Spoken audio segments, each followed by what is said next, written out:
Right now on Morning News Now, a rare setback for the Trump administration at the Supreme Court over plans to deploy the National Guard to Chicago, the ruling that could have an impact far beyond the Windy City. Plus, it's the biggest document dump from the Jeffrey Epstein files so far. The Justice Department releasing 30,000 pages of documents from its investigation, some of them mentioning President Trump. We'll bring you the latest, including reaction from the FBI.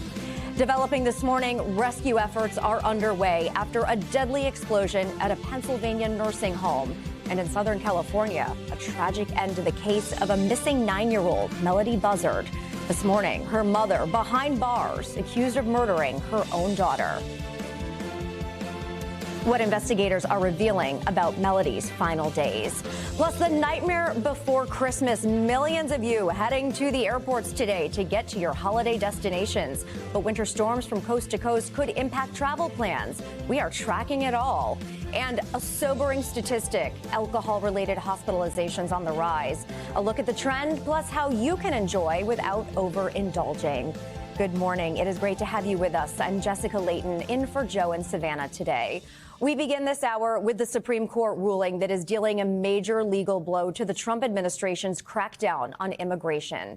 On Tuesday, the court rejected President Trump's bid to deploy National Guard troops to Illinois, including in the Chicago area, over the objections of local officials. The decision marks a rare defeat for President Trump from the conservative majority court. NBC News legal analyst Danny Savalos is standing by with more on what the ruling will mean. But we begin with NBC News Washington correspondent Alice Barr, who has the latest details. Alice, good morning. Good morning, Jessica. The High Court's conservative majority split in this ruling.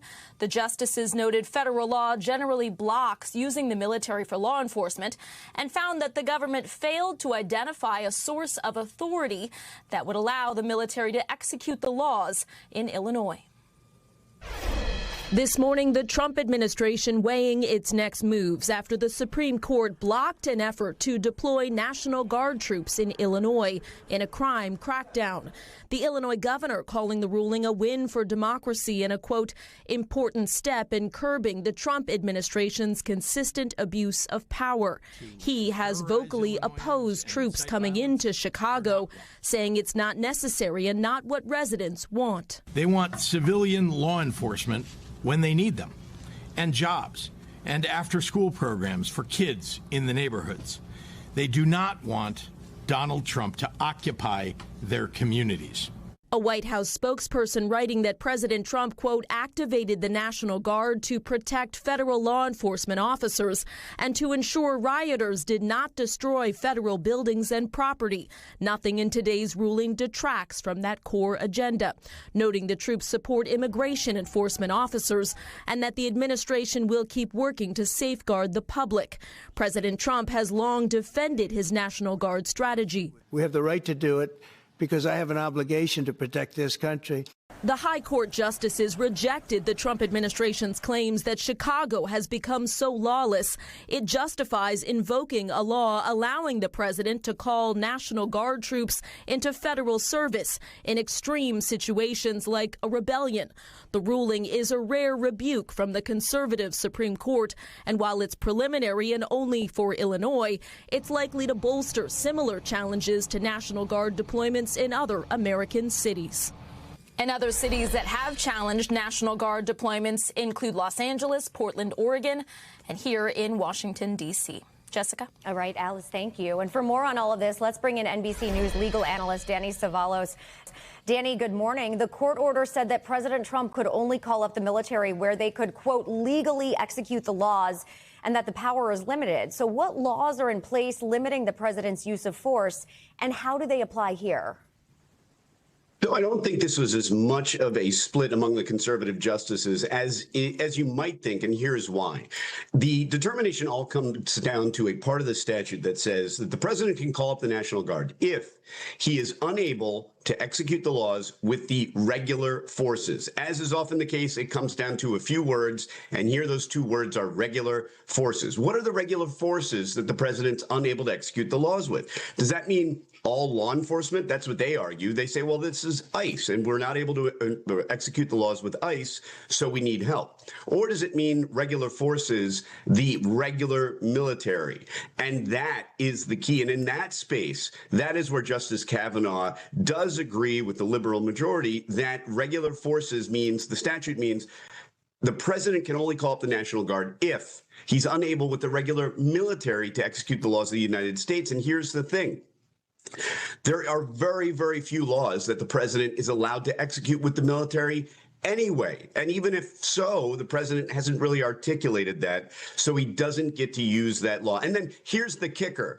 All of this is dealing with temporary restraining orders of temporary restraining orders. In other words, we're staying a stay of a stay of a stay of a stay. All of this is about a pause until we determine what we're going to do on the merits. So this really isn't even a true forecast of where the court's going to go. Well, right. Obviously, the ruling is a preliminary one, only involving the city of Chicago at the moment. But could it be expanded to the other cities, such as D.C., Portland, where leaders there have protested the National Guard deployment so far?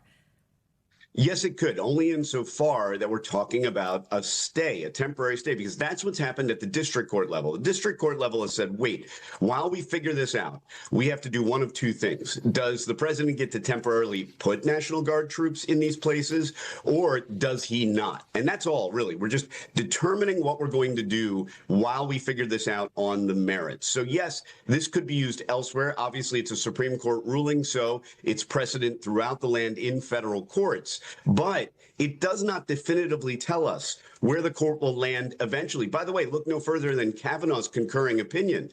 His point is that, well, look, it's not necessarily that the president is wrong. He just hasn't articulated the grounds under the statute, suggesting that if he just goes back to the drawing board and articulates the grounds that would warrant using the National Guard, then he might be able to. And he'd be awarded a lot of deference. In other words, the court, at least Kavanaugh, would really give a lot of deference to the president on that determination. So I'm not so sure that Kavanaugh is squarely with the liberals on this one.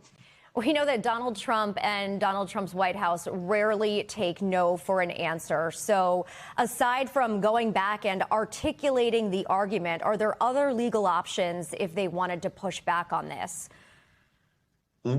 Basically, you hit on it. They have to go back and articulate, at least for the conservative justices who are willing to listen, a specific reason why the president is unable with the regular forces, meaning the military, and that's how he'll get there if he can do it. He may not be able to do it. He's going to have to articulate that with the military, he's unable to execute the laws of the United States. And once again, the president is not allowed to execute a lot of laws with the military. So this is a very short list.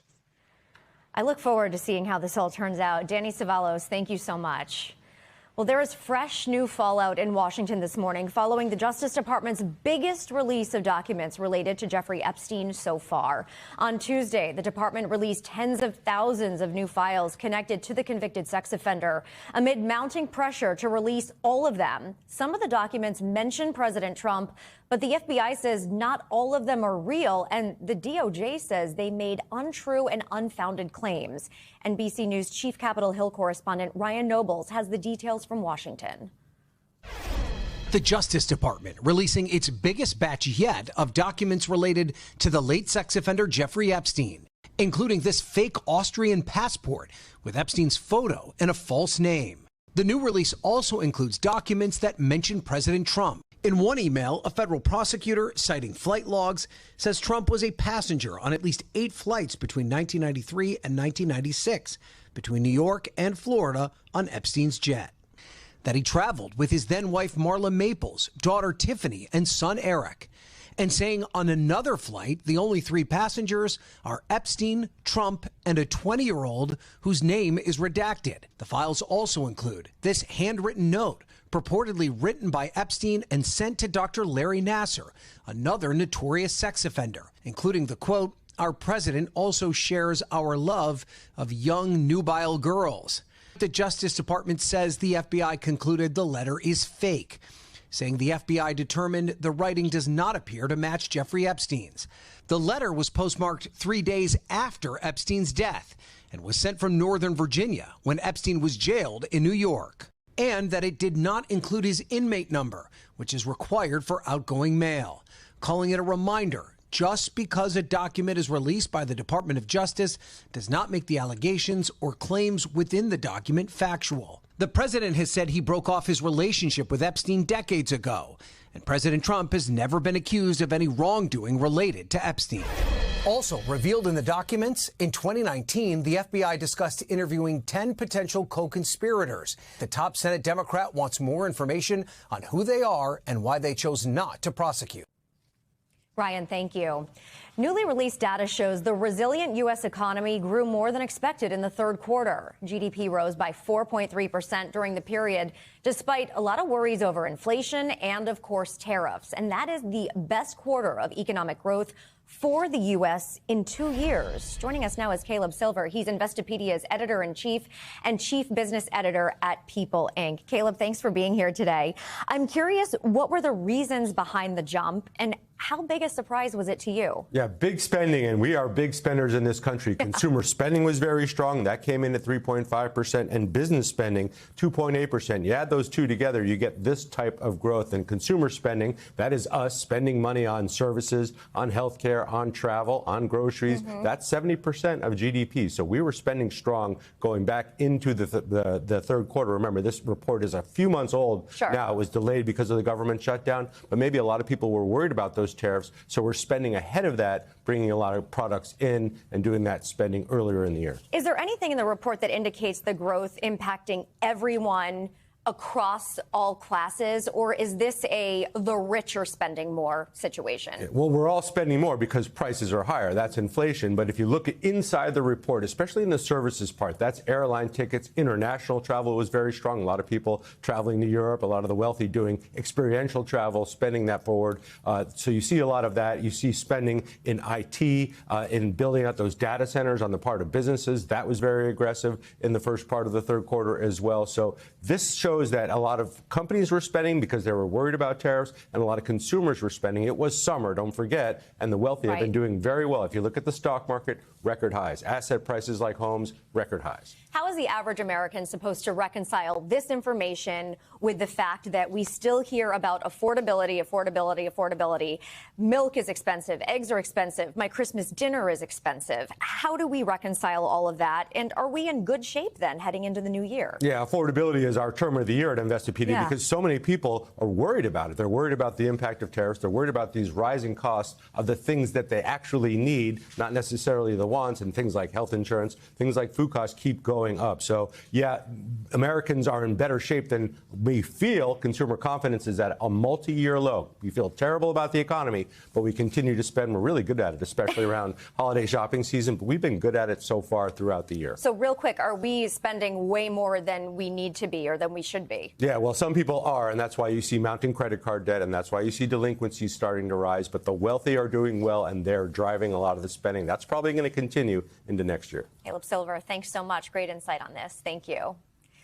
This morning, crews are still digging through the debris from a massive explosion in Pennsylvania in search of other possible victims. Authorities say a suspected natural gas explosion collapsed part of a nursing home just outside of Philadelphia. Officials adding that at least 2 people are dead so far, at least 5 unaccounted for. NBC News senior national correspondent Stephanie Gosk has more on the harrowing rescue efforts just ahead of Christmas. Pennsylvania's governor with the early casualty numbers from the explosion at a nursing home. We know that at this time, there are at least 2 fatalities. We know that there are some number of individuals still missing. Officials saying rescue efforts are still underway. Investigations underway as to what caused that explosion. We believe preliminarily that it was a gas leak. The explosion tore through the nursing home in eastern Pennsylvania, leveling a portion of the building and igniting a blaze that filled the sky with black smoke. Reporting explosion inside building. Fire trucks and emergency vehicles raced to the scene to help rescue residents and staff from the burning building.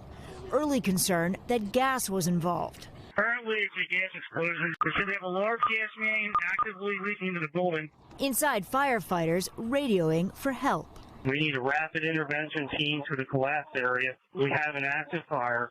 We have 3 to 4 people trapped. Moments later, the numbers go up. We have 12 victims trapped, 1 in the elevator. And there is an added worry. The basement is filling with water. Need the basement water turned off urgently. We got people drowning down here. Staff and neighbors gathered outside the burning building. I just came out of my house because I was sitting in the kitchen and I just felt the whole floor shake. Concerned for the patients and colleagues who may still be trapped. Traumatized, worried about my co-workers and the patients. It's like a one big family in there. Joey Juhas raced to the nursing home when he heard the news. Horrible. It was just police and cops everywhere. His father, in his 80s and battling Alzheimer's, is a resident at the home. How hard is it to sit there waiting for answers? You don't know what to do. You're just kind of waiting, and it's scary.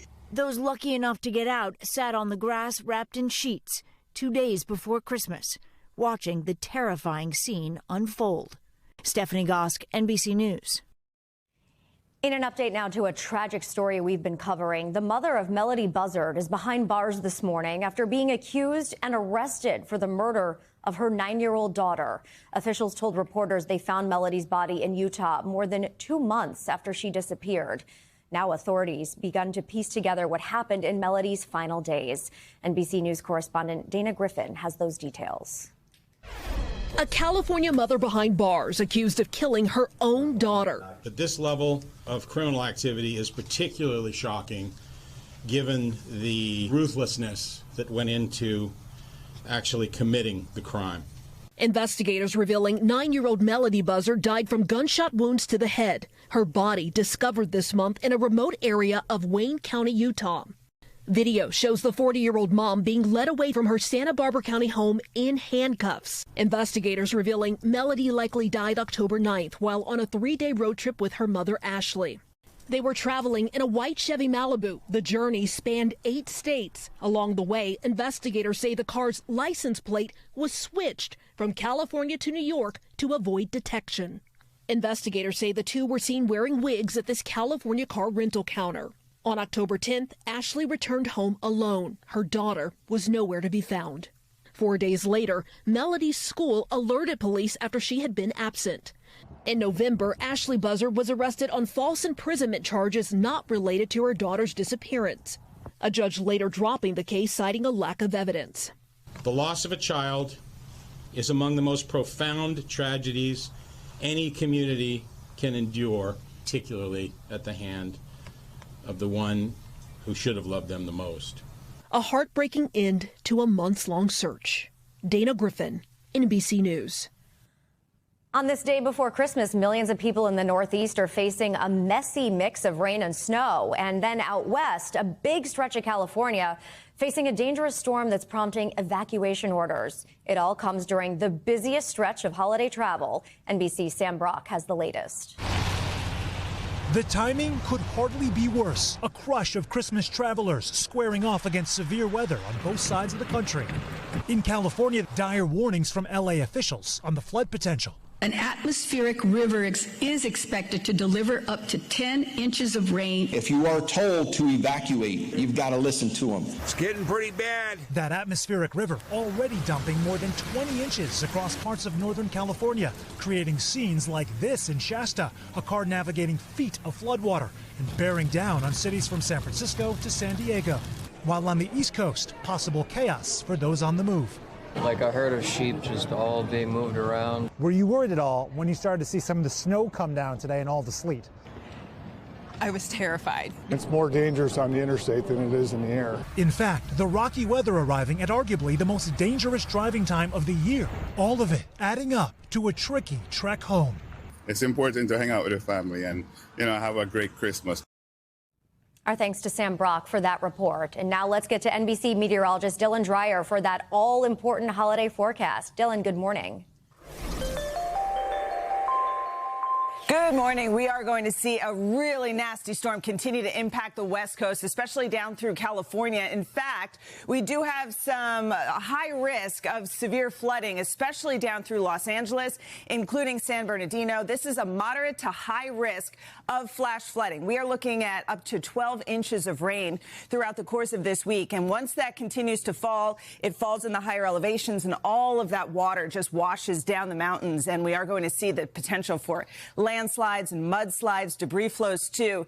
You can see as this cold front moves eastward, we're going to see a stream of moisture continue to move into California. So while we will see rounds of rain today, we're going to continue with rounds of rain tomorrow.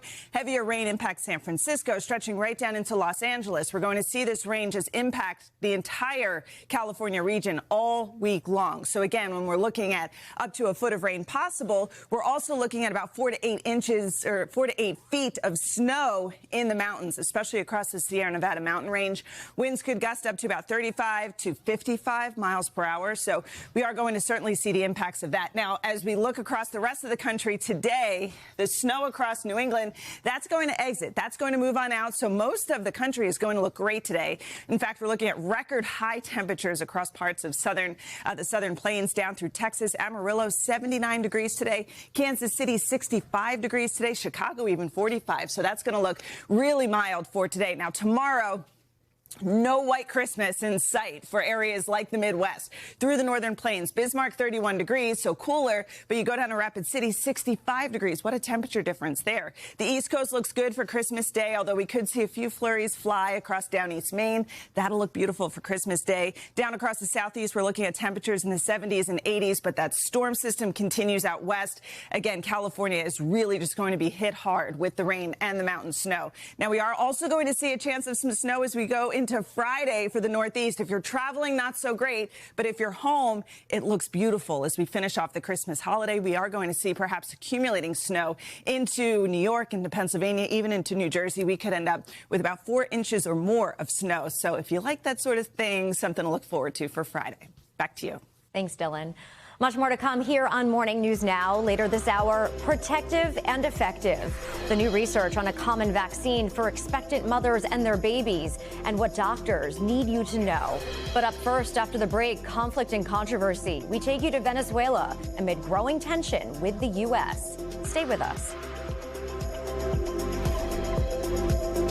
Welcome back. Over the last few months, we have seen steadily growing tensions between the Trump administration and Venezuela as the U.S. continues to seize oil tankers and strike alleged drug boats in the Caribbean. Venezuela's president, Nicolas Maduro, says President Trump is trying to overthrow him and steal the country's oil reserves. Sky News chief correspondent Stuart Ramsey visited Venezuela and has this report on life inside the South American country. Lying at the foot of the Avila Mountain, Caracas is a special place for all Venezuelans. It's been described as the country's beautiful but neglected capital city. It's a lot shabbier since its heydays in the 1970s, funded by its oil boom. Venezuela still has the world's largest known reserves of oil, but mismanagement and corruption has left most of the population living in poverty. President Nicolas Maduro rails against the United States and talks about the external threat. But it's the internal one that is in reality his biggest problem. When Maduro came to power, he promised to continue with a vision of a socialist state that would look after everyone. But this is what it's come down to for some, a life on the streets, searching through rubbish for anything of value.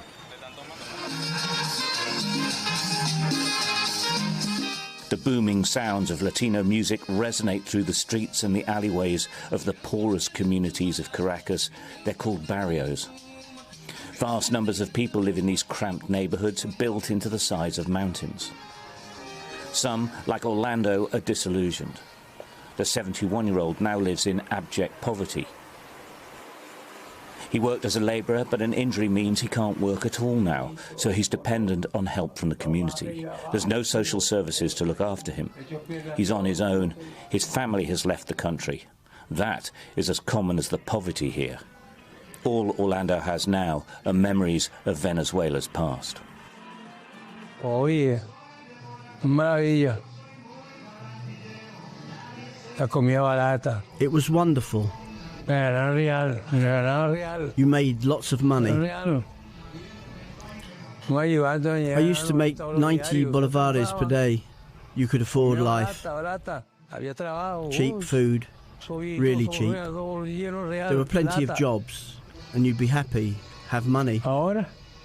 Now, there is no life.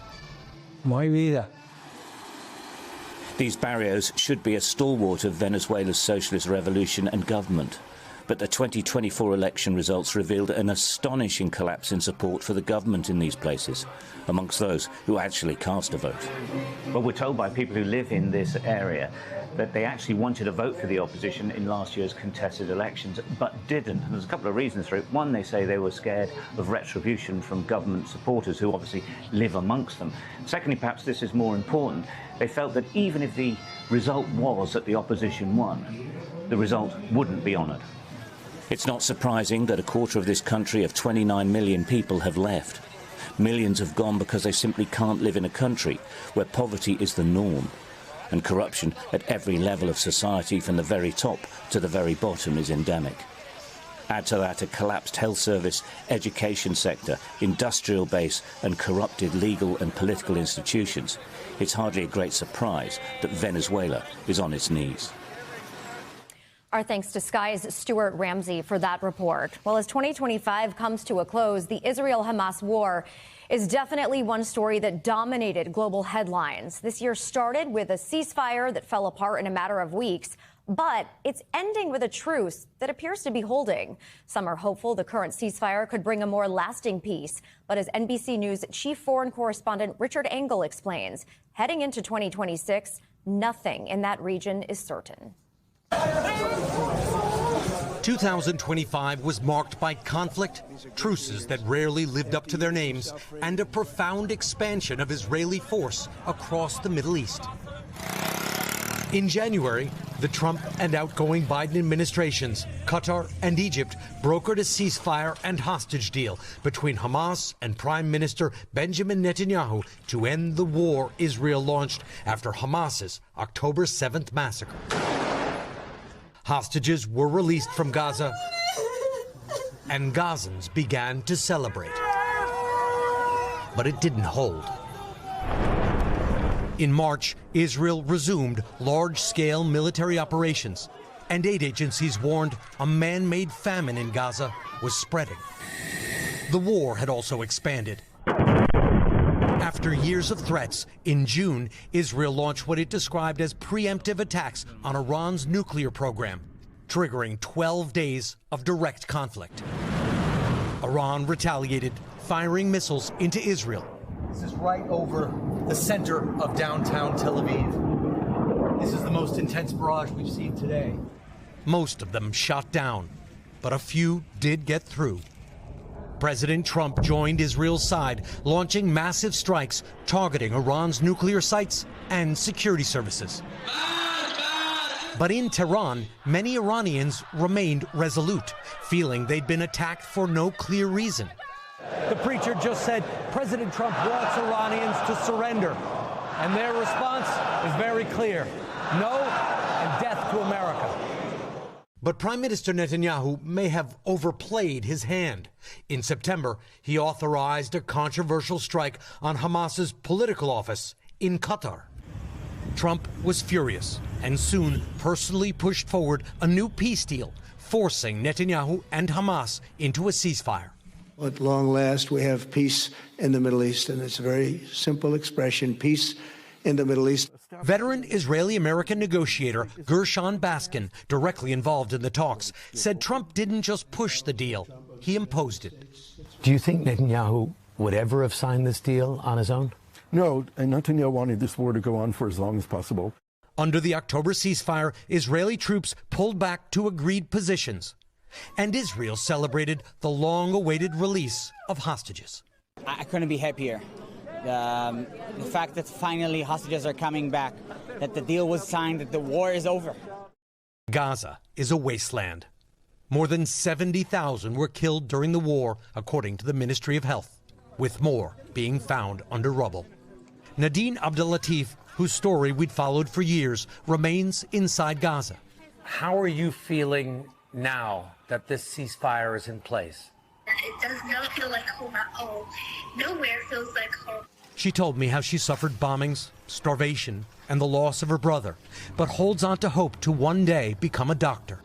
For Gaza and its 2 million people, neither the ceasefire nor the future is guaranteed. Our thanks to Richard Engel for that look back. Coming up on Morning News Now, out of pocket, more patients opting out of insurance when it comes to health care. You want someone on your side that knows what's going on with you, that you're not just another number. Up next, a look at the growing network of doctors offering direct primary care. You're watching Morning News Now. We're back now with our weekly medical checkup, and this week we're looking into how effective the RSV vaccine is, plus why alcohol-related hospitalizations seem to be on the rise. Here to break down these health headlines is NBC News medical reporter Dr. Akshay Syal. Doctor, good morning. Let's start with that first study that looked at the effectiveness of the RSV vaccination for pregnant mothers and infants. With so much out there right now about whether vaccines are effective or whether we should be getting them, what did the researchers find? Hey, good morning. So, for people who don't know, RSV is a respiratory virus, right? Like when we think of COVID, we think of flu. RSV is another one that tends to be very prominent this time of year. And what we've sort of seen now, with this real world data coming out, is that mothers who vaccinate, get the RSV vaccine for their newborns about the third trimester, 32 to 36 weeks. This is some real world data that's coming out that either if you get that vaccine or if the newborn gets what's called a monoclonal antibody, which essentially is an infusion of antibodies into the bloodstream, both of those things are turning out to be very, very protective in the real world. About 70 to 80% effective, depending on which product you're looking at. So very, very important because, we're heading into a very brutal flu season. COVID might pick up and RSV could be present as well. And we have a very good tool that is available to fight against it. So, our doctor's orders here, as we love to do in this segment, to make sure you are talking to your doctor about vaccination. It is available for people over the age of 65, including up to, even over than 75. It is available for mothers in the third trimester. There's monoclonal antibodies available for newborns. Make sure you are talking to your doctor about these tools and find one that you can trust. I see this every day. I practice at UCLA. People just do not trust vaccines in the same way that they used to. So make sure you have a doctor who you find that you can trust. For sure. RSV can be so dangerous, especially to those babies. Now, this next study we're digging into found that even occasional cannabis use can impact a teen's emotional health and their school performance. What do you want parents and kids to know about the risks of this? The short answer is this is not a benign substance. This is something that we've actually been reporting on for a few years. The author of this study, Dr. Ryan Sultan at Columbia, we've actually worked with before. But what he did was he looked at teens and who are using marijuana as little as once or twice a month. And really what he found was an association with symptoms of depression, anxiety, and bad grades. And what they really think this has to do with is that the marijuana products that we are using today are twice as potent as we were decades ago. So a lot of the research that's been done on marijuana is so old that the products are so different. So there's a lot that we're still learning about how marijuana affects our brain. I think if we look at the doctor's orders here for this study, have an open-minded conversation with your kids. If you are worried that your kid is using marijuana excessively or frankly using it at all, make sure you are having that conversation. The best advice that Dr. Sultan told me when I spoke to him was nobody should really be using this under the age of 25. And make sure you know that this is not a benign drug. There are some risks associated with it. All right, so from marijuana to alcohol, a new study found an increase in the severity of alcohol-related hospital visits from 2016 to 2022. So since we're right in the middle of the holidays and these parties often go hand in hand with drinking, Dr. Syal, what should we be keeping in mind as we decide whether to pop open that champagne this year? Yeah, the emerging sort of consensus around alcohol use is that no amount of alcohol is safe. And I know nobody wants to hear that this time of year, and I'm not saying have a sober Christmas. But really, when you look at the government guidelines of having, up to 2 drinks a day for men and 1 drink a day for women, I would encourage you to actually limit that to 2 drinks a week for men and same for women. I think that's what Canada does, and I think it makes a lot more sense.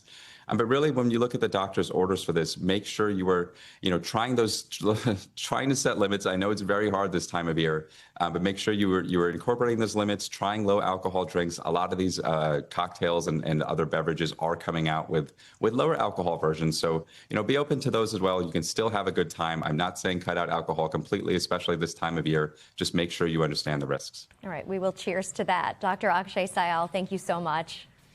Anytime.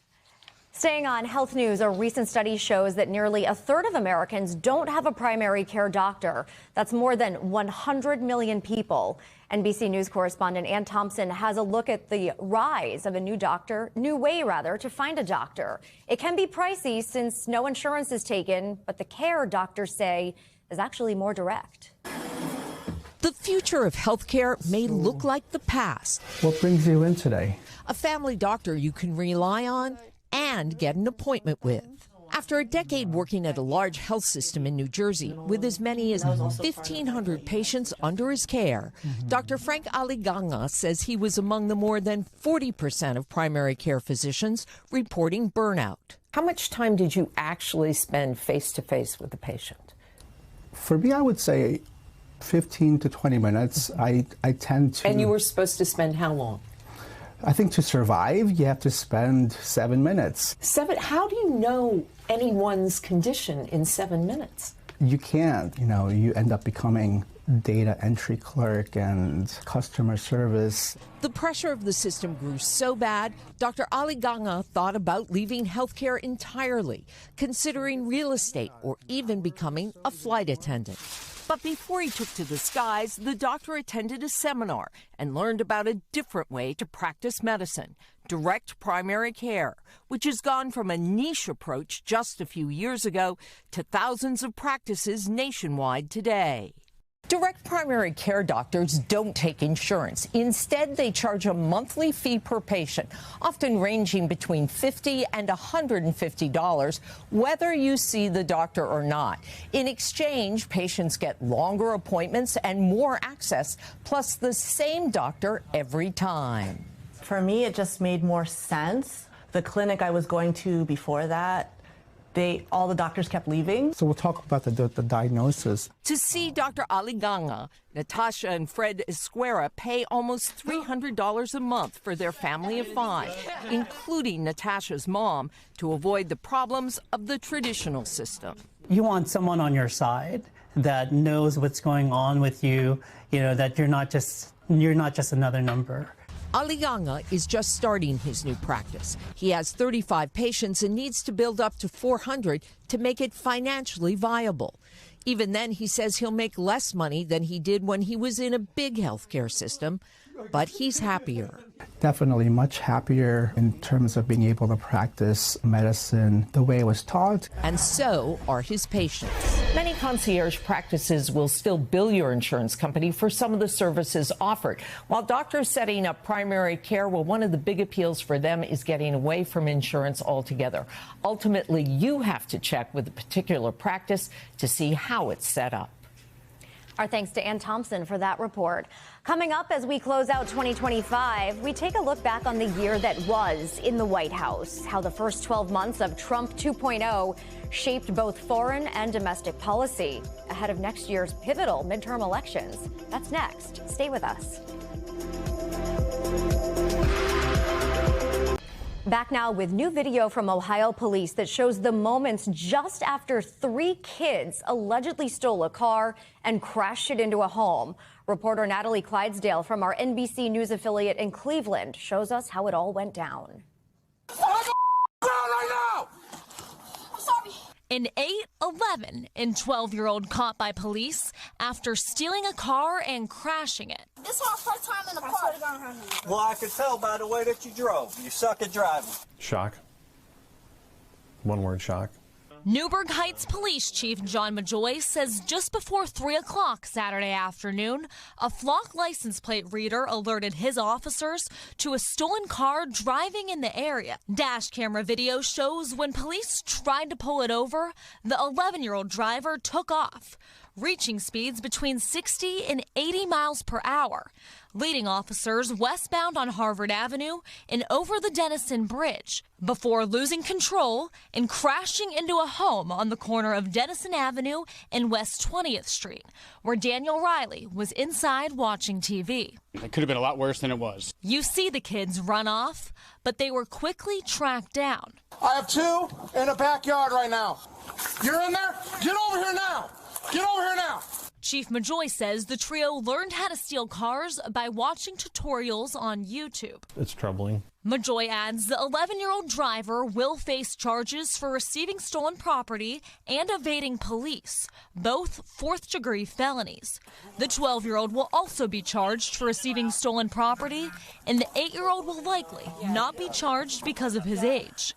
He explained juvenile detention typically only holds kids charged with first and second-degree felonies, so they were released to their parents. Do you think that's problematic, that there's not a stricter punishment? It's very problematic. That's why we have the problems we have. He argues there's little deterrent when kids can steal a car, crash it, and still go home the same night, something he believes fuels repeated offenses. Somebody could have been killed.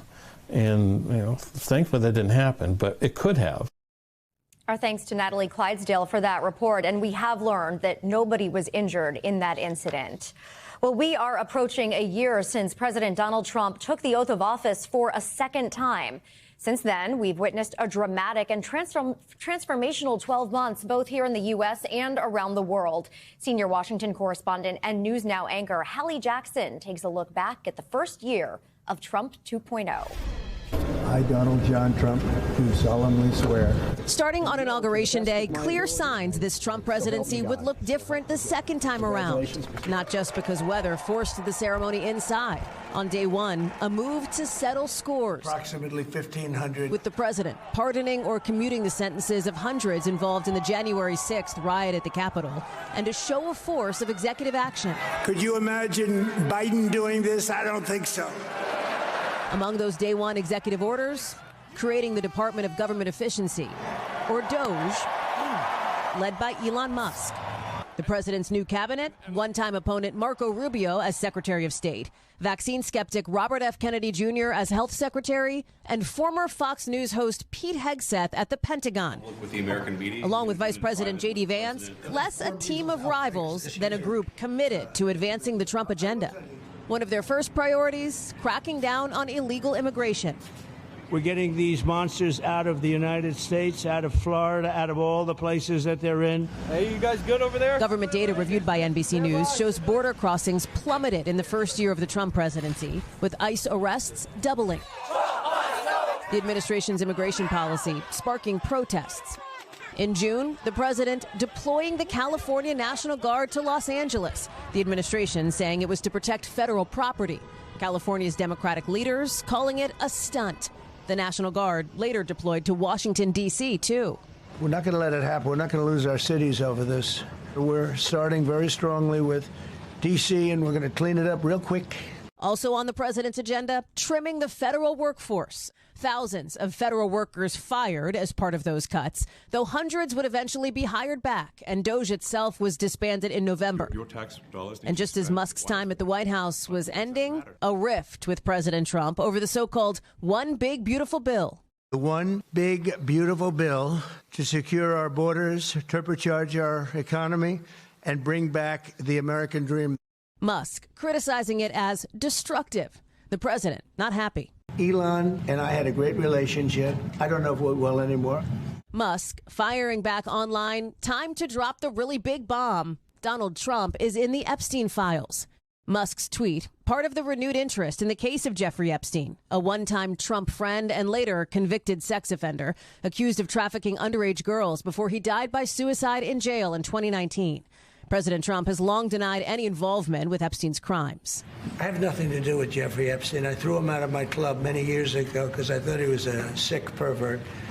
But I guess I turned out to be right. In November, after the longest government shutdown in American history, a bipartisan bid to try to force the release of the Epstein files succeeded, largely because of the support of several Republican women who split with President Trump, notably Marjorie Taylor Greene. For the president to call me a traitor for standing with these women, I honestly don't really care what his opinion is. I know I did the right thing. The White House itself evolving in the new Trump era, with concrete in the Rose Garden and construction of a new ballroom that led to destruction of the East Wing.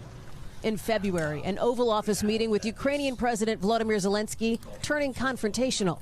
You're I'm playing very cards. serious. You're gambling with the lives of inward. millions of people. The president taking credit for helping the peace push in multiple other conflicts, most notably with the ceasefire between Israel and Hamas in October. At the same time, stepping up pressure on what the administration said were South American cartels using boats to bring drugs into the country, with the strike in September receiving renewed scrutiny weeks later when it was revealed 2 survivors were killed in a so-called double tap attack. And we will keep killing them so long as they are poisoning our people with narcotics. That's tariffs. One of the most notable days of the first year of Trump 2.0, April 2nd. Liberation Day. Or what the administration called Liberation Day, with sweeping tariffs announced against major trading partners. April 2nd, 2025 will forever be remembered as the day American industry was reborn, the day America's destiny was reclaimed, and the day that we began to make America wealthy again. But through November's off-year elections, the economy and affordability remained key issues. President Trump dismissing concerns. Affordability is a hoax that was started by Democrats. President Trump spending the waning days of this year touting what he described as a strong economy. But on that, voters will decide before those all-important midterms next November that could impact the rest of his presidency. Hallie Jackson, NBC News. So usually at this point in the show, we bring you a business story. But this one's a little different. Residents in a Massachusetts town are wondering if anything can be done about the constant smell of donuts that's filling their neighborhood. It comes from a Dunkin' Donuts 100,000 square foot plant. Now, while many say they have no problem with the pleasant smell, others are now worried about the air quality around their homes. Reporter Mary Marcos from our NBC News affiliate in Boston has the story. They say America runs on Dunkin', but neighbors around here say it's running right into their living rooms. It's like a fried dough smell. It smells like a bakery. I mean, it smells like someone's cooking like little cakes or something or other. That scent, it's coming from here, Dunkin's biggest donut making facility in the entire country. Inside the 100,000 square foot plant, they bake roughly 1 million donuts every day. I'm not sure who's complaining about Dunkin' Donuts, but maybe Starbucks people. I could imagine a lot worse things to be smelling. I mean, but donuts is not a problem. Ron Heisler lives less than a quarter mile away from the facility on Creek Brook Drive in Haverhill. His neighbors are noticing it in their homes, too. It smells like donuts all the time. For the last 2 months, it's distracting. And it's heavy. Sean Wilson spoke up at a recent city council meeting, voicing concerns about air quality as the city considers a request to store large tanks of edible shortening oil and diesel fuel. Right now, our production times are from 7 a.m. to about 1 p.m. When we would bring in more stores, that time would then lengthen to almost up to a full 8 hours. The city's waiting on a sign-off from inspectional services and continued the hearing until next month. Until then, neighbors will keep waking up to the sweetest alarm clock, whether they like it or not. It's Christmas time. We should have smells. Christmas trees, food, enjoy. Use our other senses. Our thanks to Mary Marcos for that report. Coming up, a larger-than-life serving of holiday cheer in one Long Island town. When Morning News Now returns, we'll introduce you to the super-sized Frosty the Snowman that's been lighting up faces for decades, even after a much-needed makeover. We'll explain next. Finally this hour, Frosty is making a comeback. You are looking at a 12-foot-tall snowman from the Macy's Thanksgiving Day Parade back in the 1970s. And now it's finding new life and spreading Christmas cheer on Long Island. NBC News correspondent Valerie Castro has the story. Frosty the Snowman is a fairy tale, they say. But in this Long Island neighborhood, he is larger than life. He's huge, and he makes for a great photo op for Christmas cards. This 12-foot Frosty belonging to the Spagnolo family has a storied past, starting on Santa's float in the Macy's Thanksgiving Day Parade in the 1970s. I thought it made it so much more special because it was part of that parade which kicks off the holiday season. So it made it even more important to have for us when we found that out. It was just over the top. The family brought him home 11 years ago after answering an ad in the local paper. A gentleman was getting rid of him saying, please adopt, it needs to go to a home. and thanks to a Christmas-themed letter making their case. He picked us out of 70 people. After a journey in a pickup truck on a Long Island highway, Frosty arrived at his final destination, but in need of a makeover. We refurbished him because he was very old and very beat up. We had to do some fiberglass work on him and repainted him. Hours of work later, the snowman restored to his former glory. The family even altered their garage for a place to store him year-round. Frosty is now a fixture in the holiday display, inviting anyone to stop by, take a picture, and consider donating to a special cause. Just honestly getting to donate to Make-A-Wish and really just spreading holiday cheer as much as we can. It's a great tradition that we have. I think it's great. I think it's a great tradition. The Make-A-Wish Foundation grants wishes to critically ill children. The Spagnolos say they've raised thousands to help grant wishes for 2 children. We thought we'd do a little bit to help and do our part, but the amount that we get from the community and all the support, it really is amazing. The family plans to keep spreading the holiday cheer, one more decoration at a time. We added Minnie Mouse this year, we added that little snowman, and it's like we just keep adding more and more. It's fun for us. Yeah. It's truly fun for us. Valerie Castro, NBC News. And that does it for this hour of Morning News Now. The news continues right now.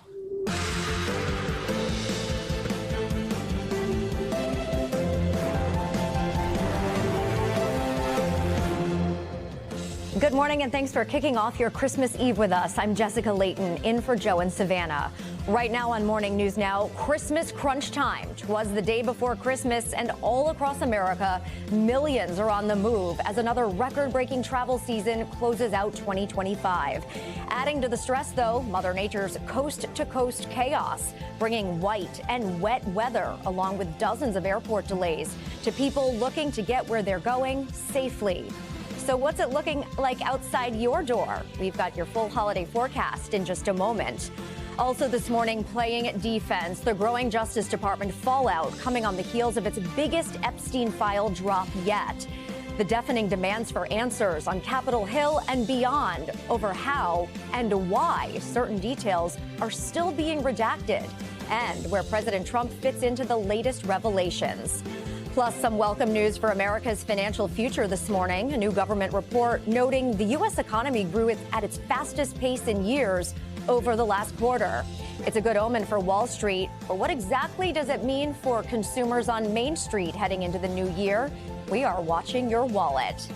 And could you wake up on Christmas morning a billionaire? The Powerball payout that's got Americans scrambling for tickets. But has there ever been a lucky winner on a holiday? We will tell you the odds.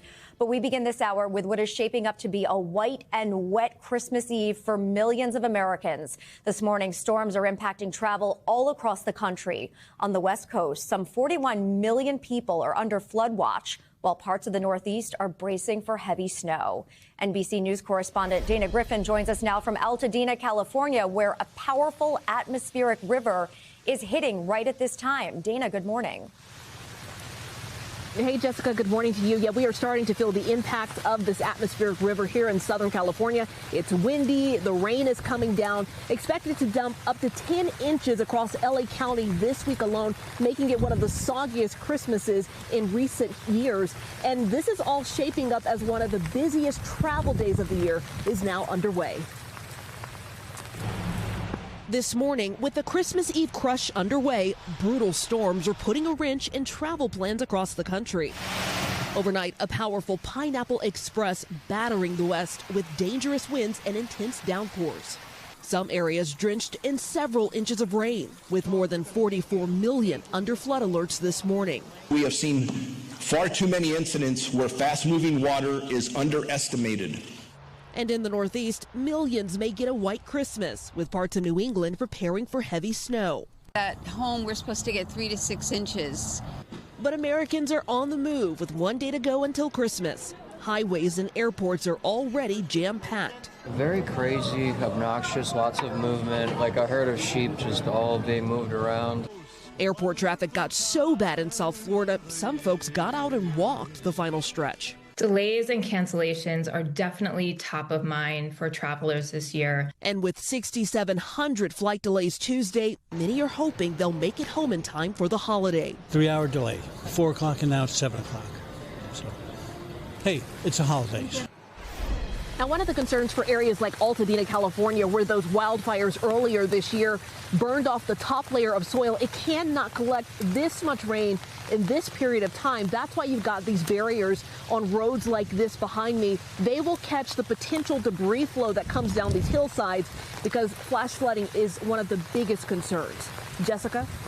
Dana, be safe out there. Thanks so much. Now let's get a closer look at the holiday forecast. NBC meteorologist Dylan Dreyer joins us now with the latest on that. Dylan, good morning.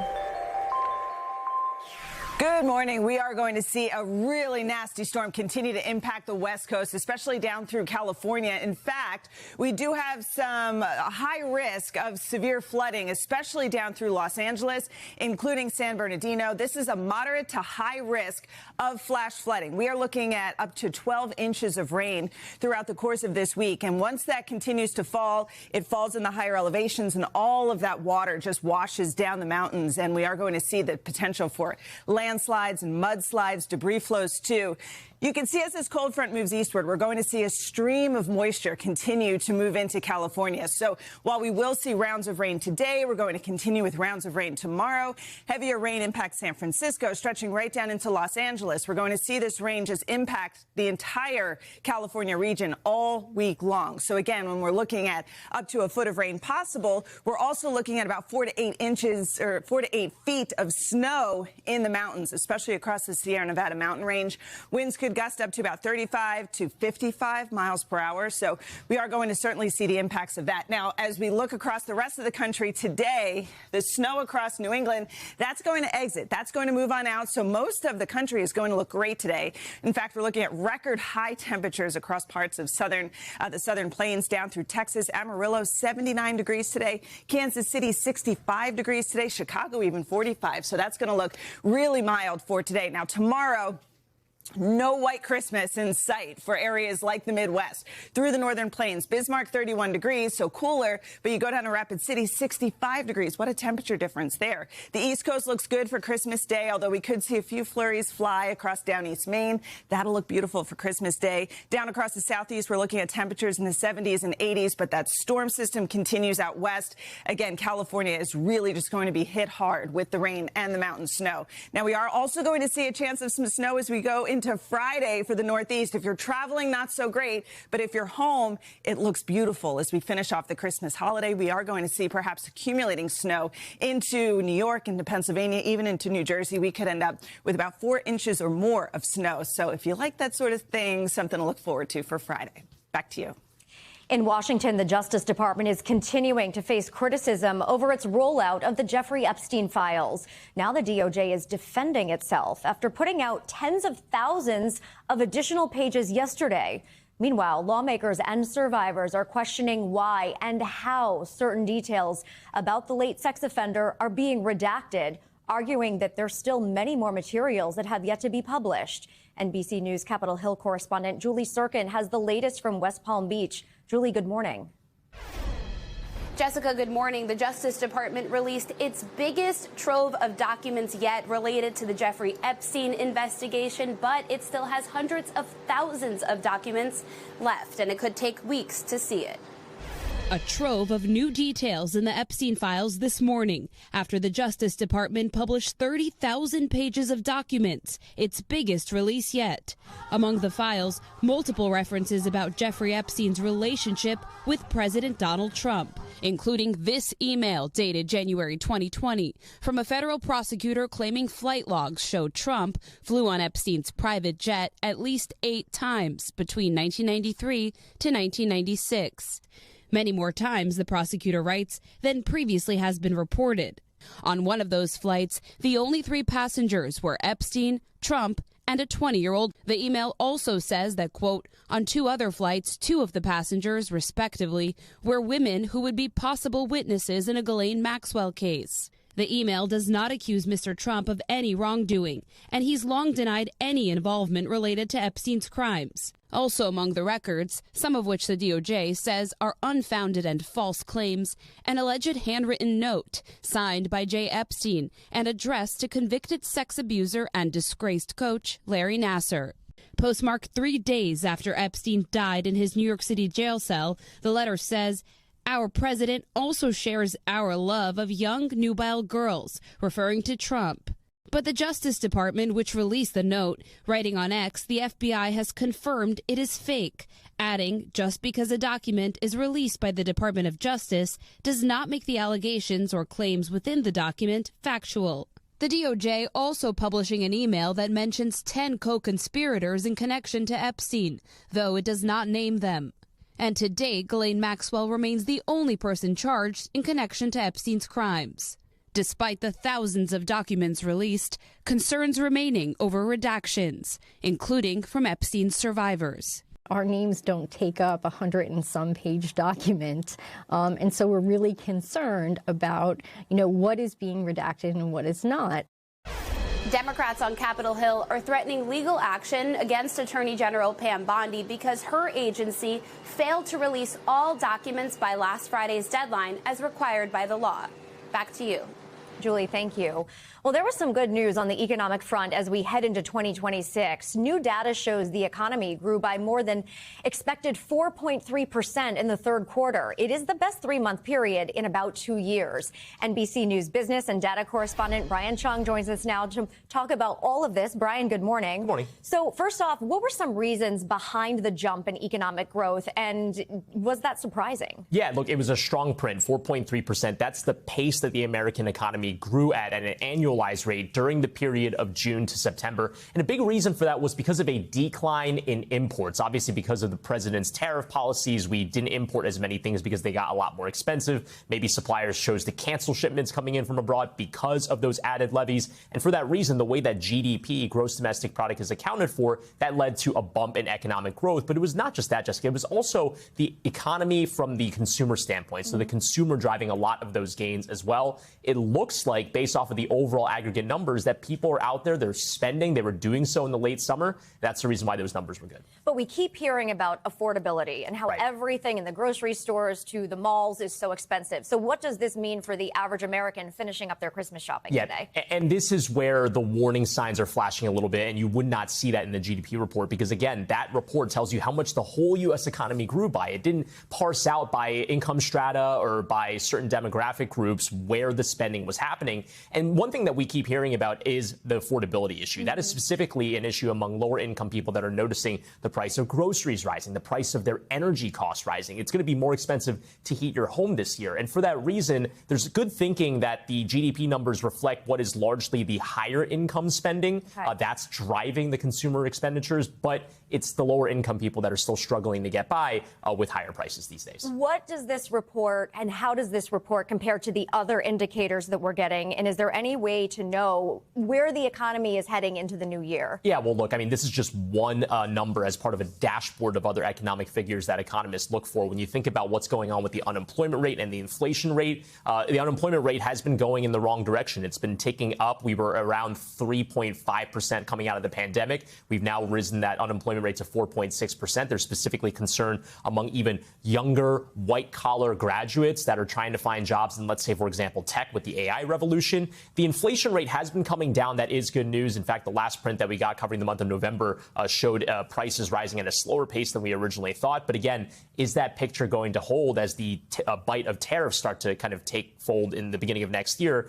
That is an open question. So let's switch topics a little bit here. It's obviously crunch time for shopping. Where can people go if they need a last-minute gift, or maybe your son's shoes don't fit and you realized it last night at 10 o'clock? Are you asking for asking for a friend, me. Where is open today and what time is everything open? Yeah, so for the most part, a lot of stores will still be open on Christmas Eve. They're not going to have those extended hours that a lot of retailers had last year, but nonetheless, there are still a lot of options out there. A lot of those businesses will be closed tomorrow. But I did speak with a Walmart executive about just how expeditiously they're trying to get things delivered to people with some of these same-day shipping options still available. Take a listen. People are buying similar items to what they bought last year. What we're seeing is they're just wanting it faster and faster, which is why the express delivery option for us is such a good way to meet the customers where they are. They might have forgot a key ingredient for Christmas Eve dinner, and they need us to deliver that item. We're going to be able to get it to them with express delivery in under an hour. Express delivery in under 1 hour. In fact, Walmart's deadline is 5 p.m. today to get things for that are eligible, at least for that fast delivery. You can get it even tonight. I hope my husband is listening. It's amazing how it's amazing how this works. What about grocery stores? People trying to go buy their last-minute meal prep. Yeah, so there will be some supermarkets that are open. Albertsons will be open. A lot of convenience stores will be open as well. CVS, Walgreens. So even people that need to get some last-minute gift wrap or maybe a bag. You got the gift. You just kind of need something to throw it into.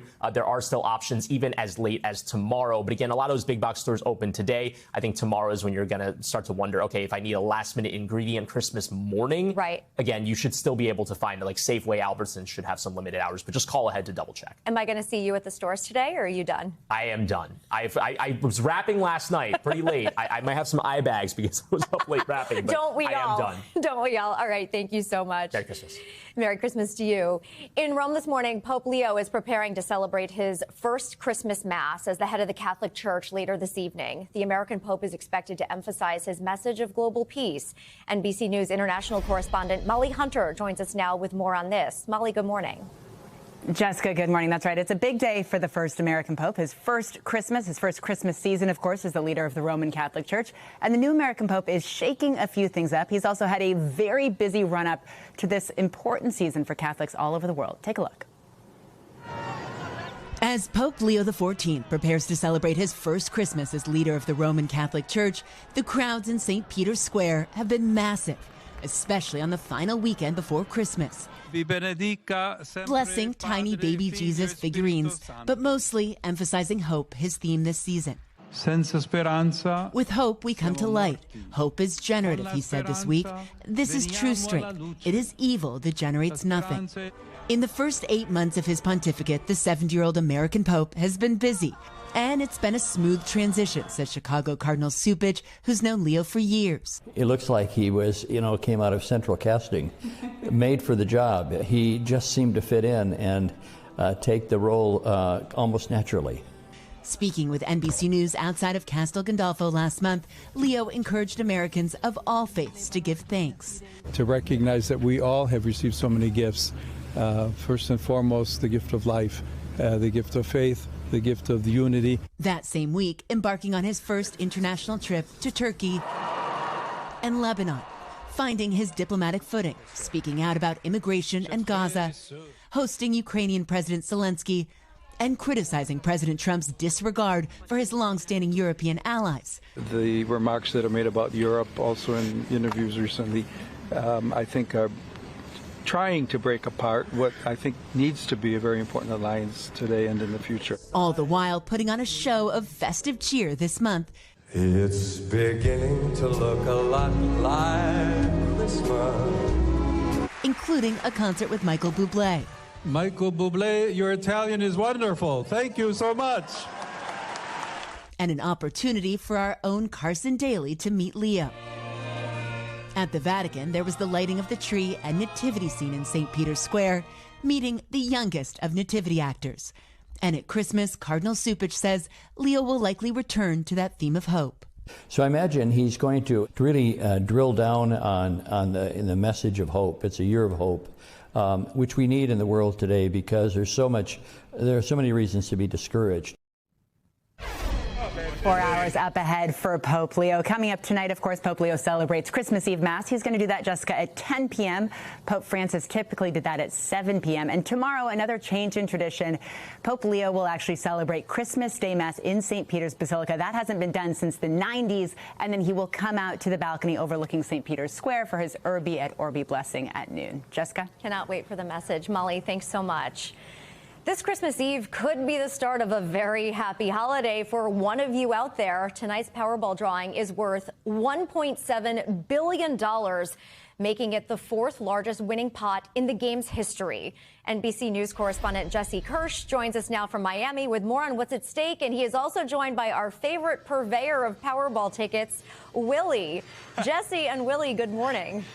Powerball Willie's here. Yes, hey, good morning, love Jessica. it. Good morning. So we had to bring out the big guns today. Willie, we need a Christmas miracle. Look at that. He's ready to go. So let's talk about what we're dealing with here. 47th straight drawing. Powerball says that is a record for the game. $1.7 billion with a B up for grabs in the jackpot tonight. That is about $781 million if you take the cash up front. But to be clear, both of those numbers are pre-tax. Jessica, I would not go calling your accountant quite yet because the odds of winning are around 1 in $292 million. But a couple important things to keep in mind.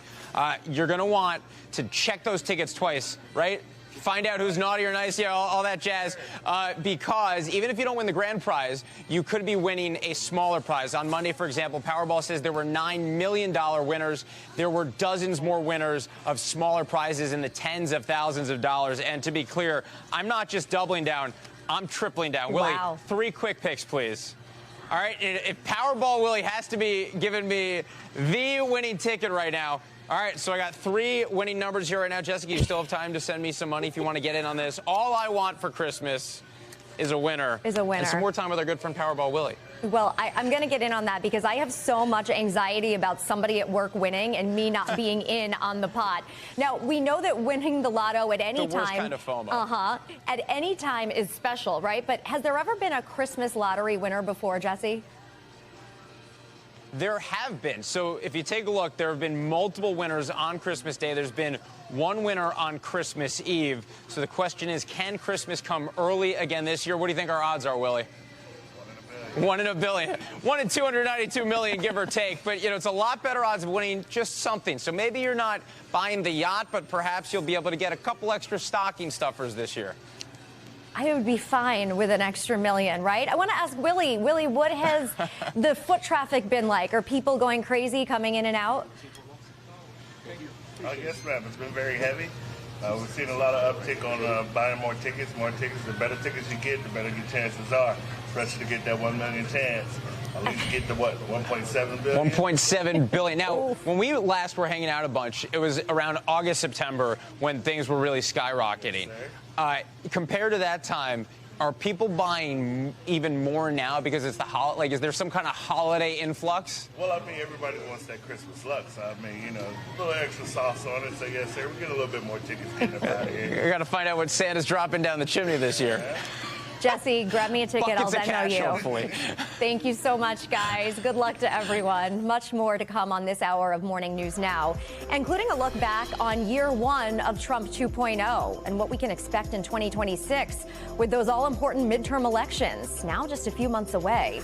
But first, some sobering new information on alcohol-related hospitalizations. Right as all those holiday parties start to kick into high gear, what you need to know before you throw them back this weekend. That's next.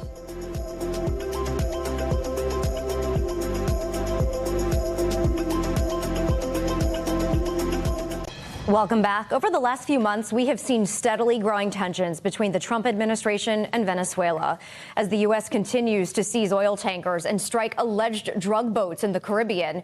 Venezuela's president, Nicolas Maduro, says President Trump is trying to overthrow him and steal the country's oil reserves. Sky News chief correspondent Stuart Ramsey visited Venezuela and has this report on life inside the South American country.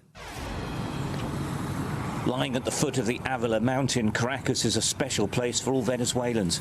It's been described as the country's beautiful but neglected capital city. It's a lot shabbier since its heydays in the 1970s, funded by its oil boom. Venezuela still has the world's largest known reserves of oil, but mismanagement and corruption has left most of the population living in poverty. President Nicolas Maduro rails against the United States and talks about the external threat. But it's the internal one that is in reality his biggest problem. When Maduro came to power, he promised to continue with a vision of a socialist state that would look after everyone. But this is what it's come down to for some, a life on the streets, searching through rubbish for anything of value.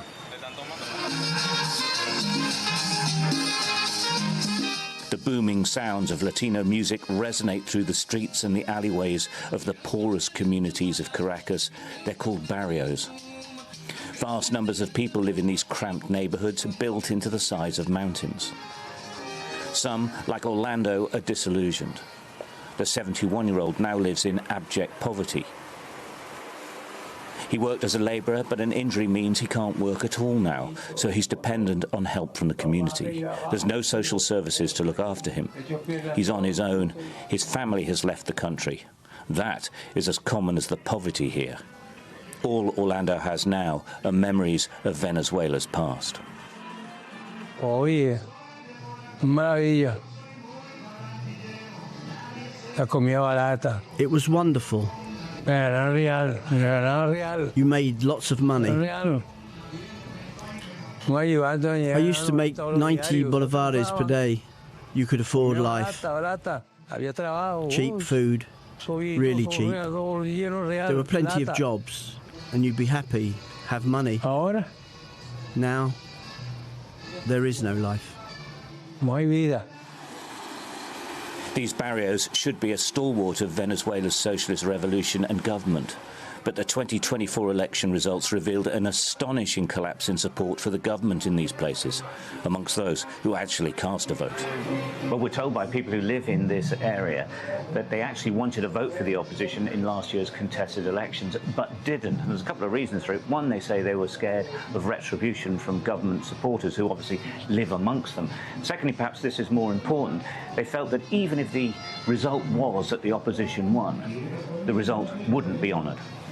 It's not surprising that a quarter of this country of 29 million people have left.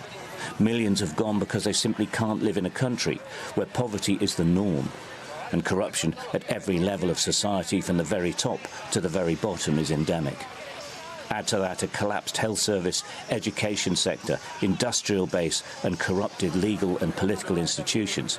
It's hardly a great surprise that Venezuela is on its knees.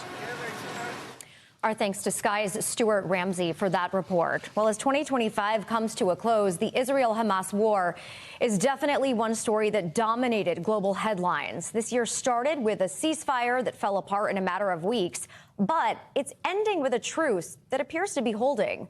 Some are hopeful the current ceasefire could bring a more lasting peace. But as NBC News chief foreign correspondent Richard Engel explains, heading into 2026, nothing in that region is certain. 2025 was marked by conflict, truces that rarely lived up to their names, and a profound expansion of Israeli force across the Middle East. In January, the Trump and outgoing Biden administrations, Qatar and Egypt, brokered a ceasefire and hostage deal between Hamas and Prime Minister Benjamin Netanyahu to end the war Israel launched after Hamas's October 7th massacre. Hostages were released from Gaza, and Gazans began to celebrate. But it didn't hold. In March, Israel resumed large-scale military operations, and aid agencies warned a man-made famine in Gaza was spreading. The war had also expanded. After years of threats, in June, Israel launched what it described as preemptive attacks on Iran's nuclear program, triggering 12 days of direct conflict. Iran retaliated, firing missiles into Israel. This is right over the center of downtown Tel Aviv. This is the most intense barrage we've seen today. Most of them shot down, but a few did get through. President Trump joined Israel's side, launching massive strikes targeting Iran's nuclear sites and security services. But in Tehran, many Iranians remained resolute, feeling they'd been attacked for no clear reason. The preacher just said President Trump wants Iranians to surrender, and their response is very clear: no and death to America. But Prime Minister Netanyahu may have overplayed his hand. In September, he authorized a controversial strike on Hamas's political office in Qatar. Trump was furious and soon personally pushed forward a new peace deal, forcing Netanyahu and Hamas into a ceasefire. At long last, we have peace in the Middle East, and it's a very simple expression: peace in the Middle East. Veteran Israeli-American negotiator Gershon Baskin, directly involved in the talks, said Trump didn't just push the deal, he imposed it.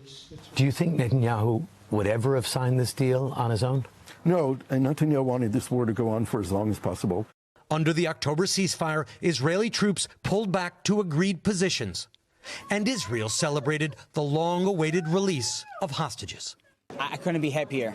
The fact that finally hostages are coming back, that the deal was signed, that the war is over. Gaza is a wasteland. More than 70,000 were killed during the war, according to the Ministry of Health, with more being found under rubble. Nadine Abdelatif, whose story we'd followed for years, remains inside Gaza. How are you feeling now that this ceasefire is in place? It does not feel like home at all.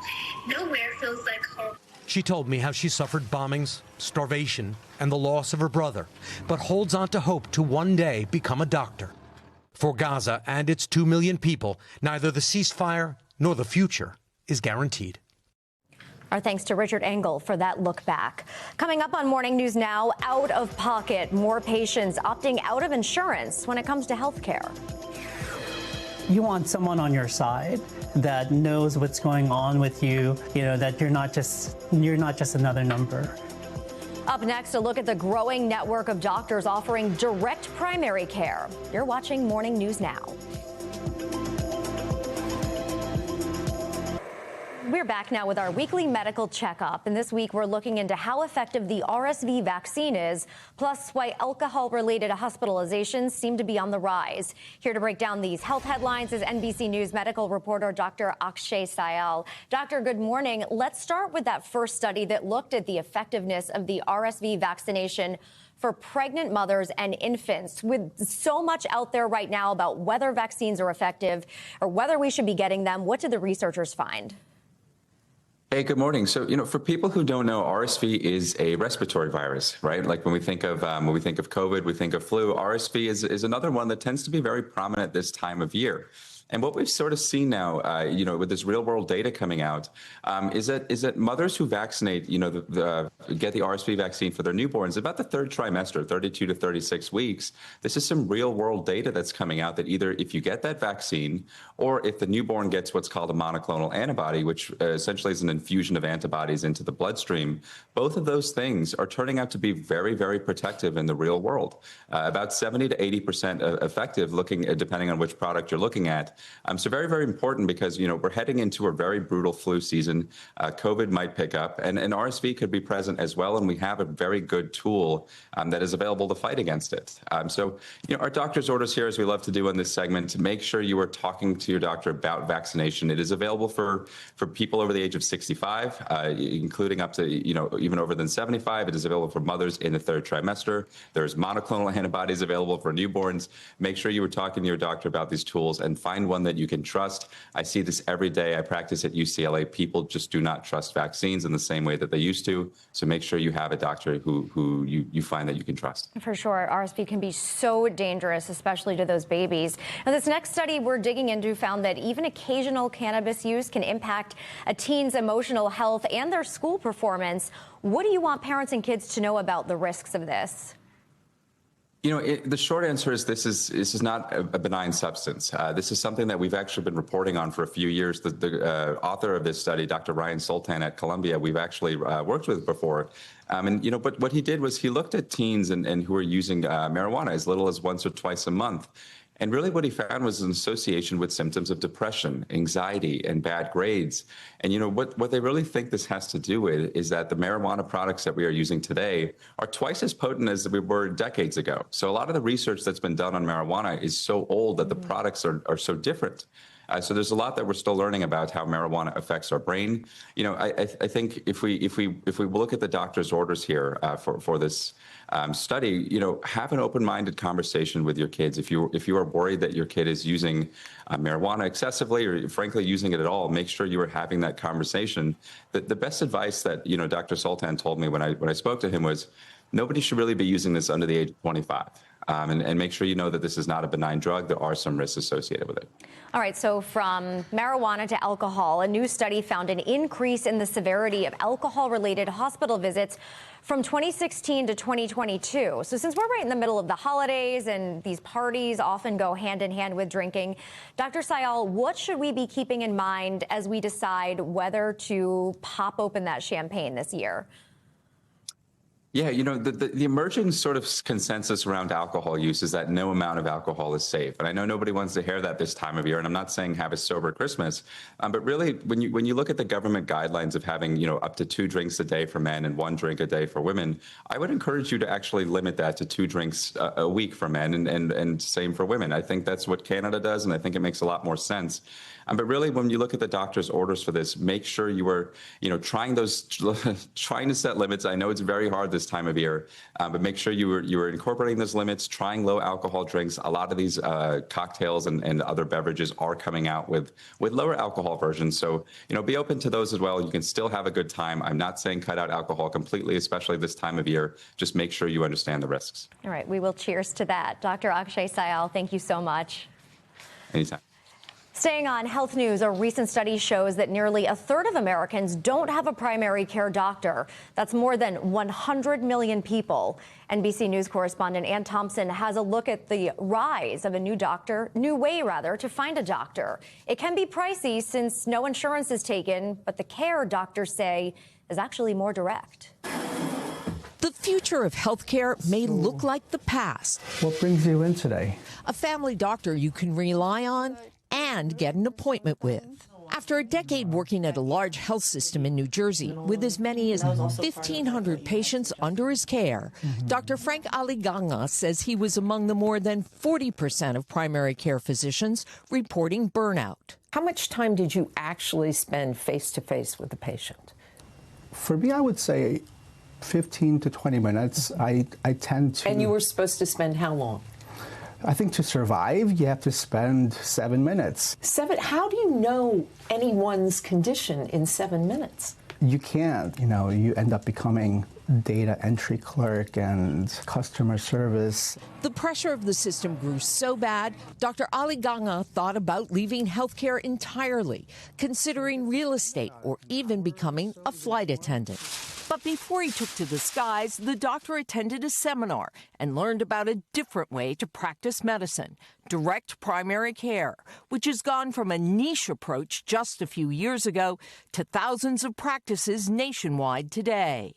Direct primary care doctors don't take insurance. Instead, they charge a monthly fee per patient, often ranging between $50 and $150, whether you see the doctor or not. In exchange, patients get longer appointments and more access, plus the same doctor every time. For me, it just made more sense. The clinic I was going to before that, all the doctors kept leaving. So we'll talk about the diagnosis. To see Dr. Aliganga, Natasha and Fred Esquera pay almost $300 a month for their family of 5, including Natasha's mom, to avoid the problems of the traditional system. You want someone on your side that knows what's going on with you, that you're not just another number. Aliganga is just starting his new practice. He has 35 patients and needs to build up to 400 to make it financially viable. Even then, he says he'll make less money than he did when he was in a big healthcare system, but he's happier. Definitely much happier in terms of being able to practice medicine the way it was taught. And so are his patients. Many concierge practices will still bill your insurance company for some of the services offered. While doctors setting up primary care, one of the big appeals for them is getting away from insurance altogether. Ultimately, you have to check with a particular practice to see how it's set up. Our thanks to Ann Thompson for that report. Coming up as we close out 2025, we take a look back on the year that was in the White House, how the first 12 months of Trump 2.0 shaped both foreign and domestic policy ahead of next year's pivotal midterm elections. That's next. Stay with us.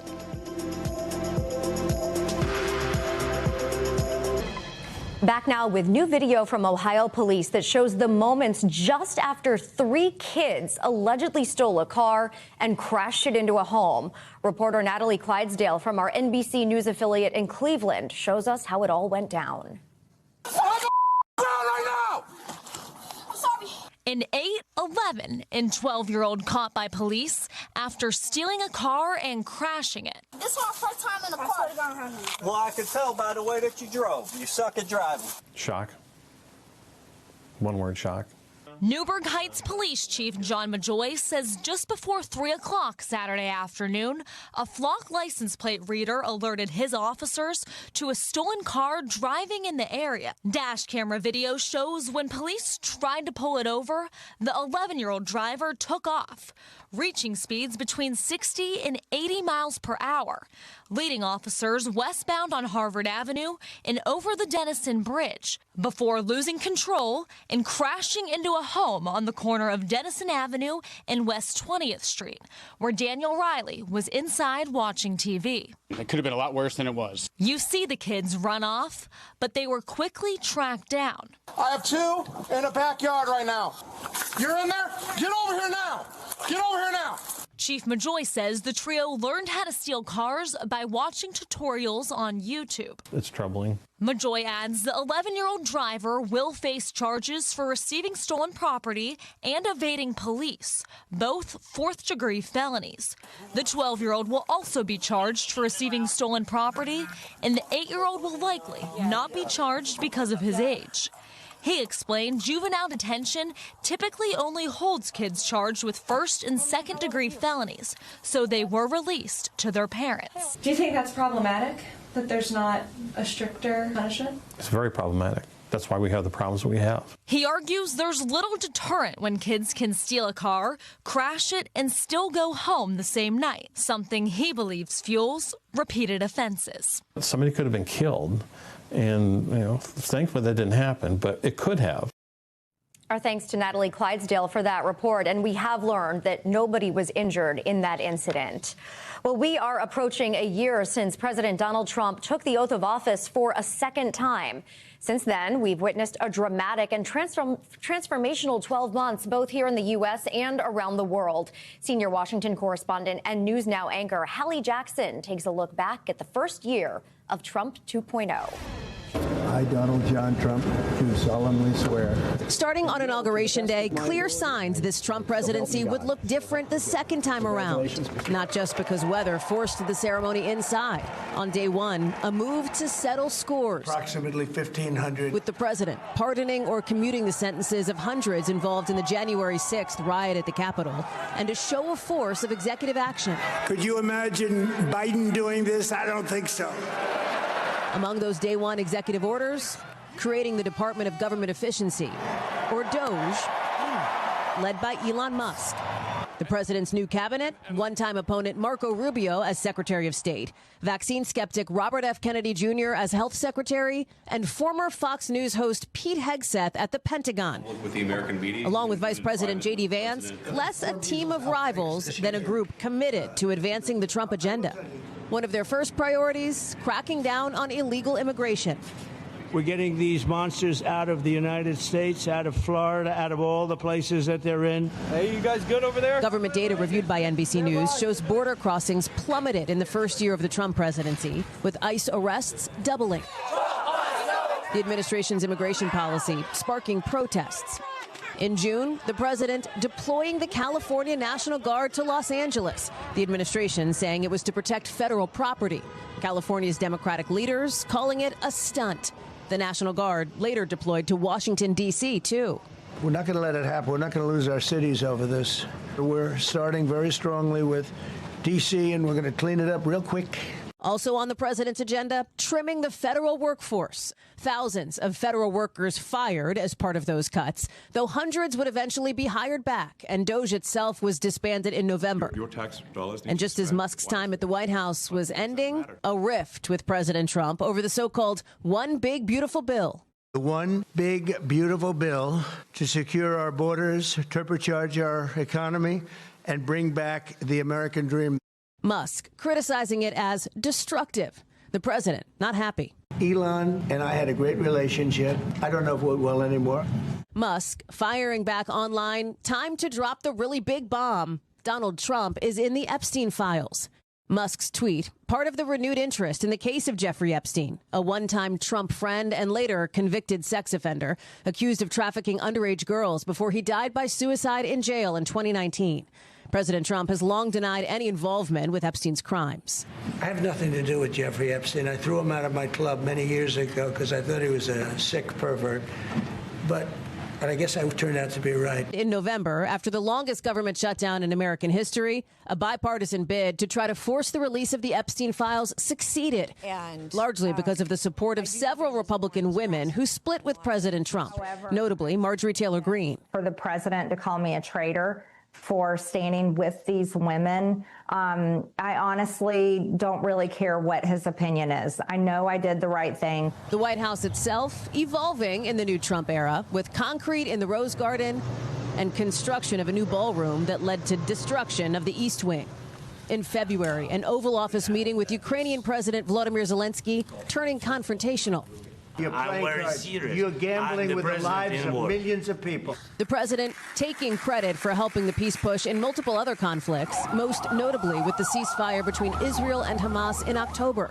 At the same time, stepping up pressure on what the administration said were South American cartels using boats to bring drugs into the country, with the strike in September receiving renewed scrutiny weeks later when it was revealed 2 survivors were killed in a so-called double-tap attack. And we will keep killing them so long as they are poisoning our people with narcotics.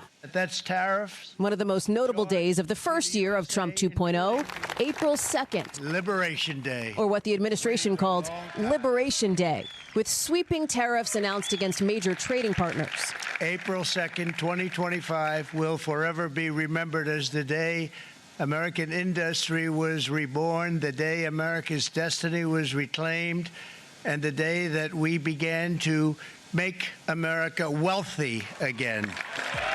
But through November's off-year elections, the economy and affordability remained key issues. President Trump dismissing concerns. Affordability is a hoax that was started by Democrats. You know, it's 10 months. President Trump spending the waning days of this year touting what he described as a strong economy. But on that, voters will decide before those all-important midterms next November that could impact the rest of his presidency.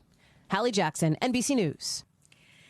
So usually at this point in the show, we bring you a business story. But this one's a little different. Residents in a Massachusetts town are wondering if anything can be done about the constant smell of donuts that's filling their neighborhood. It comes from a Dunkin' Donuts 100,000 square foot plant. Now, while many say they have no problem with the pleasant smell, others are now worried about the air quality around their homes. Reporter Mary Marcos from our NBC News affiliate in Boston has the story. They say America runs on Dunkin', but neighbors around here say it's running right into their living rooms. It's like a fried dough smell. It smells like a bakery. I mean, it smells like someone's cooking like little cakes or something or other. That scent, it's coming from here, Dunkin's biggest donut-making facility in the entire country. Inside the 100,000 square foot plant, they bake roughly 1 million donuts every day. I'm not sure who's complaining about Dunkin' Donuts, but maybe Starbucks people. I could imagine a lot worse things to be smelling. I mean, but donuts is not a problem. Ron Heisler lives less than a quarter mile away from the facility on Creek Brook Drive in Haverhill. His neighbors are noticing it in their homes, too. It smells like donuts all the time. For the last 2 months, it's distracting. And it's heavy. Sean Wilson spoke up at a recent city council meeting, voicing concerns about air quality as the city considers a request to store large tanks of edible shortening oil and diesel fuel. Right now, our production times are from 7 a.m. to about 1 p.m. When we would bring in more stores, that time would then lengthen to almost up to a full 8 hours. The city's waiting on a sign-off from inspectional services and continued the hearing until next month. Until then, neighbors will keep waking up to the sweetest alarm clock, whether they like it or not. It's Christmas time. We should have smells. Christmas trees, food, enjoy. Use our other senses. Our thanks to Mary Marcos for that report. Coming up, a larger-than-life serving of holiday cheer in one Long Island town. When Morning News Now returns, we'll introduce you to the supersized Frosty the Snowman that's been lighting up faces for decades, even after a much-needed makeover. We'll explain next. Finally this hour, Frosty is making a comeback. You are looking at a 12-foot-tall snowman from the Macy's Thanksgiving Day Parade back in the 1970s. And now it's finding new life and spreading Christmas cheer on Long Island. NBC News correspondent Valerie Castro has the story. Frosty the Snowman is a fairy tale, they say. But in this Long Island neighborhood, he is larger than life. He's huge, and he makes for a great photo op for Christmas cards. This 12-foot Frosty belonging to the Spagnolo family has a storied past, starting on Santa's float in the Macy's Thanksgiving Day Parade in the 1970s.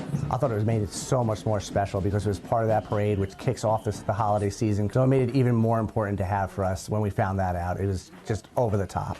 The family brought him home 11 years ago after answering an ad in the local paper. A gentleman was getting rid of him saying, please adopt, it needs to go to a home. And thanks to a Christmas-themed letter making their case. He picked us out of 70 people. After a journey in a pickup truck on a Long Island highway, Frosty arrived at his final destination, but in need of a makeover. We refurbished him because he was very old and very beat up. We had to do some fiberglass work on him and repainted him. Hours of work later, the snowman restored to his former glory. The family even altered their garage for a place to store him year-round. Frosty is now a fixture in the holiday display, inviting anyone to stop by, take a picture, and consider donating to a special cause. Just honestly getting to donate to Make-A-Wish and really just spreading holiday cheer as much as we can. It's a great tradition that we have. I think it's great. I think it's a great tradition. The Make-A-Wish Foundation grants wishes to critically ill children. The Spagnolos say they've raised thousands to help grant wishes for 2 children. We thought we'd do a little bit to help and do our part, but the amount that we get from the community and all the support, it really is amazing. The family plans to keep spreading the holiday cheer, one more decoration at a time. We added Minnie Mouse this year, we added that little snowman, and it's like we just keep adding more and more. It's fun for us. Yeah. It's truly fun for us. Valerie Castro, NBC News.